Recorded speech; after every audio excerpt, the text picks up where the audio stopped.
冥想有什么作用？又如何正确操作呢？这里告诉你答案。大家好，我是你好阿涵。我从2006年开始接触冥想和各种宗派，到现在已经修习了16年，可以说很多坑都进过，很多雷都踩过，很多方法都摸索过。现在的我已经内焦里嫩，我把这些年积累的经验，实际验证过的，结合足够的科学依据，明明白白告诉大家，帮助各位在冥想的路上走得更平稳。要了解冥想的作用，先要绕开一些忽悠的陷阱。现在有些人把冥想的功能吹得神乎其神，说什么人的意志就是一个大磁场，这个世界就是量子态，你心里想什么就来什么，心想就能事成。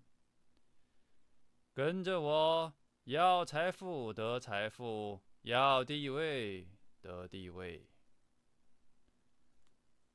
或者这么说，只要你坚持我教你的方法打坐，包治百病，有病治病，没病强身，信我者得永生。冥想并不神秘，就像健身是一项技术。什么是冥想？冥想是把注意力集中在一个事物上，通过冥想能训练意识专注、清晰和稳定。形式可以是行、住、坐、卧。各大流派的冥想都不太一样，有的带的神秘色彩。现在还有流行另外一个概念，正念。什么是正念？正念最开始产生于2600年前的八正道。正念是正确意念觉知身体、感受、意识和各种法的4个方面。通过正念让自己保持专注当下。正念可以运用在各个方面，包括日常的生活和工作。正念和冥想有什么不一样的地方呢？正念和冥想有很多相同的地方。正念是如实觉知当下的状态，没有神秘色彩，应用范围比冥想更广。我们在这里不去纠结它们具体的差别，我们这里说的冥想也包含正念。在2600年前，圣哲老师们也提倡学生们理性思考，不人云亦云，不跟风，不盲目迷信任何一个人。我希望去掉宗教的外衣，以科学的态度、通俗易懂的语言来说明如何修习冥想，揭开冥想作用的原理，让大家可以放心、踏实、正确的修习冥想。现在我们开始冥想之旅。这里是冥想的入门，进入心流。心流是心理学家米哈里发现并提出来的。当我们沉浸在所做的事情时，其他事物都消失不见了，我们会越发的专注，时间都不存在了，一切自然而然进行。心流的关键是我们自己真的喜欢做这些事，并且能专注。比如，当我们沉浸在电影、阅读、运动、冥想中，每个人的喜好不同，能让自己产生心流的事情也不同。通俗的说，心流就是当我们做这些事情的时候，进入状态了，一切杂念都消失，只剩下觉知。如何产生心流？需要4个条件。第一，明确的目标。第二，专注，不被打扰，有足够的时间。3，难易得当。4，及时反馈结果。这些条件冥想都包括了。目标，我要进入禅定。冥想需要的时间每个人都不同，有的人10分钟、半小时，有的人能冥想2、3小时或者好几天。每次冥想都尽量做到自己的极限，其中还要去除自己的杂念，忍受一定的疼痛感，但坚持能给自己带来自我把控感。自己是不是安定，是不是有妄念，当下就很清楚。进入心流有什么好处呢？身心都很爽，很畅快，做事效率和能力能大幅提高，对自己满意，有自我把控感。有人会说，游戏不也可以达到吗？游戏是在别人的框框里面玩，玩的时候呢是爽，系统要的是你的钱、时间和精力。游戏更多是强多巴胺的刺激，就像黄赌毒一样，游戏偶尔往往可以，但沉迷在其中，回到现实反而会觉得非常累，透支精力，感到失落。为什么心流会产生这些现象和作用呢？从脑神经学来看，当人进入心流的时候，会产生2类激素。第一类是未来激素，多巴胺，作用是产生渴望，我需要更多。来吧，我需要，你现在就可以，一键3连。一旦得到自己的目标，多巴胺会迅速减少。为了让自己更舒服，大脑会迫使人追求其他东西。所以，游戏场景中经常先给你设定了一个目标，一旦达到了，系统会马上给你一个新的目标，刺激你的欲望。游戏就这样让玩家们欲罢不能。像两性欲望也是这样的机制，滥交就是这么产生的。这些都是多巴胺的作用。进入心流也会产生多巴胺，帮助我们集中注意力，提升动力，让我们坚韧不拔，更能吃苦。冥想为什么会产生多巴胺呢？一旦我们听说了或者偶尔尝到了冥想的好处，那么我们就会渴望再来一次。但冥想中的快感和空灵不是你想求就能求到的，有时候妄念纷飞，无法进入状态，而这更激发了我们对冥想的渴望。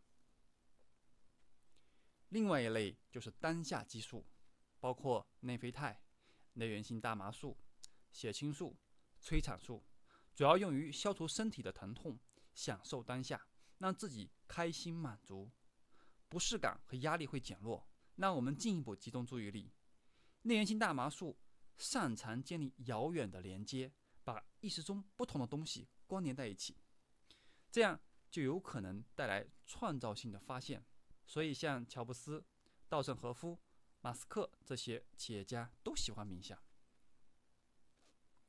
通常多巴胺和当下激素会互相抑制，多巴胺旺盛的时候，当下激素被抑制，而当下激素旺盛的时候，多巴胺会被抑制。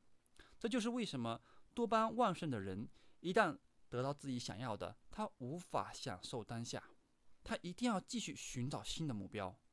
而当下激素旺盛的人容易满足，老婆孩子热炕头就好了，没有一个明确的目标，缺少了激情，直接躺平，起不来了。但在心流的时候，二者会达到一种平衡，又有激情，又能享受当下，而这就是大家通常说的幸福感。我们如何进入心流呢？进入心流之前，都要先去掉一些障碍。比如你想专注的看这个视频，你要去掉5种障碍。第一，去除各种粗糙的汤浴。我想吃点东西，这视频没意思，还是看点别的吧。看看微信有什么留言，刷刷抖音，和微博。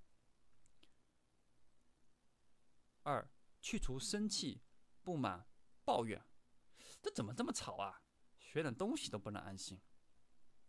3，去除兴奋、回忆、计划、后悔。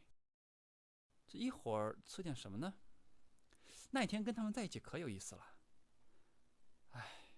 我可后悔了。如果我当时是这样做就好了。4，犹豫怀疑，这人到底懂不懂？是不是另有所图啊？是不是想骗我？内心纠结，疲劳昏睡。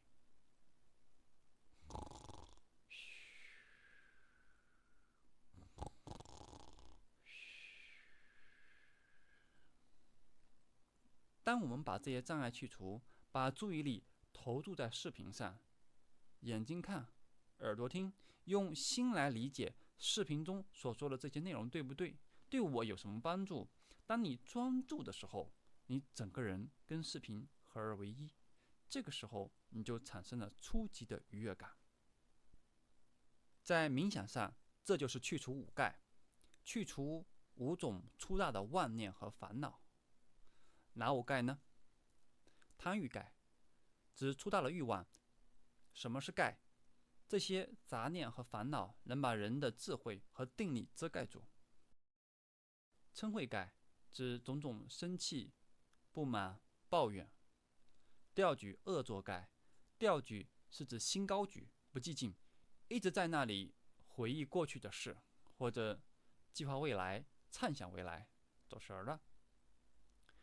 恶作就是在那里后悔，像祥林嫂一样，唉，我真傻，真的，在那里死循环。一概就是对道理无法确定，无法抉择，这到底是真的还是假的？冥想到底是有用还是没用？在那里风吹两边倒，无法专注。昏沉睡眠盖是指身心昏昏沉沉，无力萌动，或者就在那里昏睡。这5盖消除了，现在我们就能进入初禅。欢迎到达初禅。初禅叫离生喜乐。什么叫离生喜乐呢？就是离开粗大的欲望，断除上面的5种障碍，注意力在专注点。专注点在冥想中的专业术语是所缘。修习不同的冥想可以有不同的所缘。所缘通常有呼吸、光明、慈心、身体的各部分，或者是固定的某个词。以观呼吸最为常用。跟进入心流不一样的是，心流专注的对象一般是电影、音乐、书籍，这些内容常常就在引发我们的欲望，比如主播小姐姐凉快的服装，嗲嗲卖萌的声音，暴力刺激的画面，这些是在刺激大家的多巴胺。对于修习冥想而言，这些是阻碍而不是帮助。心流大多数还是沉浸在感官的刺激中，能帮助意识专注，也能产生一些喜乐。如果不放开这些刺激感官的事物，就无法真正的到达初禅离生喜乐。心流和初禅有什么差别呢？相比电影、小说这些事物，观呼吸、正念这些冥想显得太无聊了，无法刺激感官，这就是差别。感官上的刺激就是粗大的欲望，不是不能有，而是我们要当主人，而不是感官刺激的奴隶。当需要的时候，我可以使用；当我想安静的时候，随时能放得下。当然，对于普通人而言，心流的喜乐已经不错了。所以有人会花很大的代价建立各种视听设备，包括元宇宙，只是为了满足感官的刺激。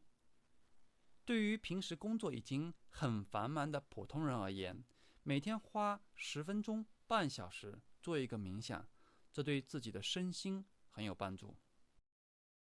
但对冥想有更高追求，喜欢冥想中的空灵、自我的放松，追求更高的真理的人而言，就需要慢慢断除对感官刺激的追逐。如果手机都舍不得放下，天天追着各种剧，听着各种音乐，这样想在冥想中有进步，那你好自为之吧。初禅有5支，就是有5个支分、5个特征：寻、思、喜、乐、心一尽兴。寻指寻觅，思指视察、等待。想进入初禅，需要突破5种障碍，稳稳把握住所缘。走神了，要找回来，这就是寻。如果没有走神，就稳稳的把持住，这就是思。有寻有思，就意是有觉有观。寻思就是比较粗大的想法和念头，粗大到能通过语言表达，所以寻思也称为口行。每个人都有身行、口行、意行，这就是行。由意行升起了口行和身行，灭了寻思也叫灭了口行，起了寻思也要起了口行。举几个例子，观呼吸时有一种数息法，就是从1数到10，再从10数到1。粗大的数就是寻，数的时候要静静的观察等候，就是思。数完息稳定之后就是随息，不再数了，再数就乱了，只是轻轻随着。这就是从有寻有思到无寻无思。